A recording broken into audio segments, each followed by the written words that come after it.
ہمارا مقصد تعلیم سے الگ کرنا نہیں ہے آپ کو.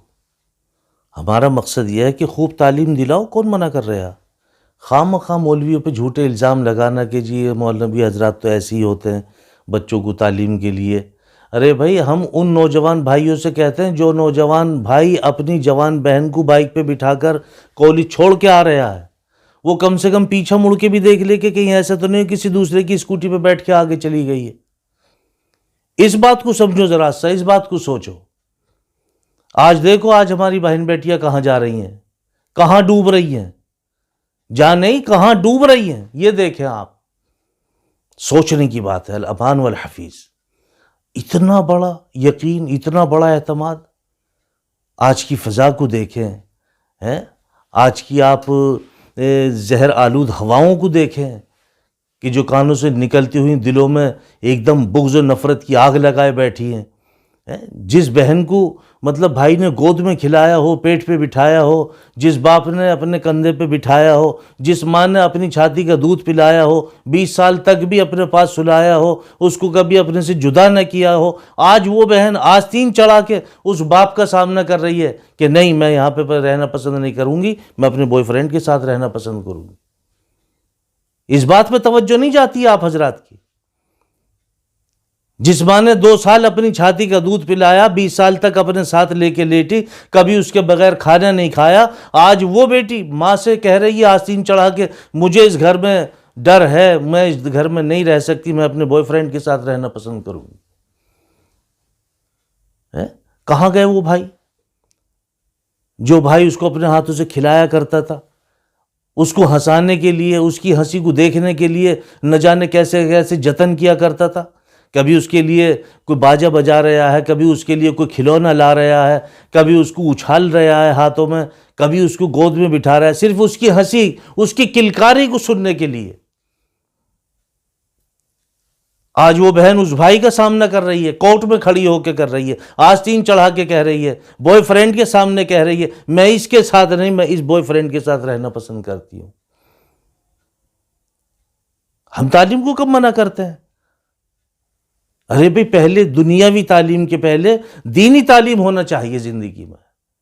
زندگی میں دین ہے تو سب کچھ ہے، اور زندگی میں دین نہیں ہے تو کچھ بھی نہیں ہے. اس بات پہ آپ توجہ نہیں دیتے. کورٹ کیا کرتی ہے؟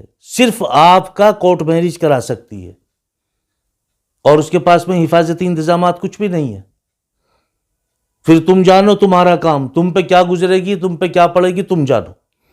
تمہارے پاس کھانے کو ہے نہیں ہے، رہنے کے لیے جگہ ہے نہیں ہے، تمہیں اس نے کر کے چھوڑ دیا یا رکھ لیا، یا تمہیں کسی ایسی مصیبت میں ڈال، وہ اب تم جانو. کیا طریقہ ہے؟ ہونا تو یہ چاہیے تھا کورٹ کو کہ اس کے باپ کو بلاتے، اس کے والدین کو بلا کے ان سے سمجھاتے، اور اس بیٹی سے کہتے کہ بیٹے تمہیں یہ اچھا نہیں لگ رہا، تمہیں ماں باپ نے کتنا بھروسہ کیا، اس نے اپنے خون پسینے کی گاڑھی کمائی تمہاری پڑھائی پہ لگائی ہے، اس نے اپنے تمام شوق بالائے طاق رکھ کے تمہاری تمام خواہشوں کو پورا کیا، وہ تمہاری زندگی کے ہم سفر کے لیے بھی کوشاں ہے، وہ اس کے لیے بھی فکر مند ہے. تم کیوں اپنے فیصلے اپنے آپ کر رہی ہو؟ کورٹ کو تو سمجھانا چاہیے تھا، اس بچے کو بھی سمجھانا چاہیے تھا بیٹے تیرے پہ ماں باپ نے بہت بھروسہ کیا ہے، تم اپنے ماں باپ کا سہارا ہو، تم اپنے ماں باپ کی آنکھوں کی ٹھنڈک ہو، تمہیں کیا ضرورت پڑی ہے اپنے آپ فیصلے کرنے کی؟ تمہارے فیصلے کے لیے تو تمہارے ماں باپ زندہ ہیں، وہ جد و جہد میں لگے ہوئے ہیں. ہاں، لیکن ہم کبھی ایسا سوچتے نہیں ہیں، صرف انگلی اٹھاتے ہیں، انگلی اٹھاتے ہیں. ایسا نہیں ہونا چاہیے. آپ بچوں پہ دھیان دو، آپ کی ذمہ داری بنتی ہے، ذمہ داری بنتی ہے. اور ایک بات اور سمجھ لیں، جتنے بھی کورٹ میرج ہوئے ہیں یا ہوتے ہیں، ساری شادیاں سکسیس نہیں ہوتی ہیں، یہ بھی آپ سمجھ لیں. 2 4 6 مہینے کے بعد میں توڑ پھوڑ ہوتی ہے، سمجھے. پھر اس کے بعد میں ادھر ادھر بھاگے بھاگے پھرتے ہیں. لڑکا چاہتا مجھے لڑکی چھوڑ دوں، لڑکی چاہتی ہے میں اپنے گھر چلی جاؤں.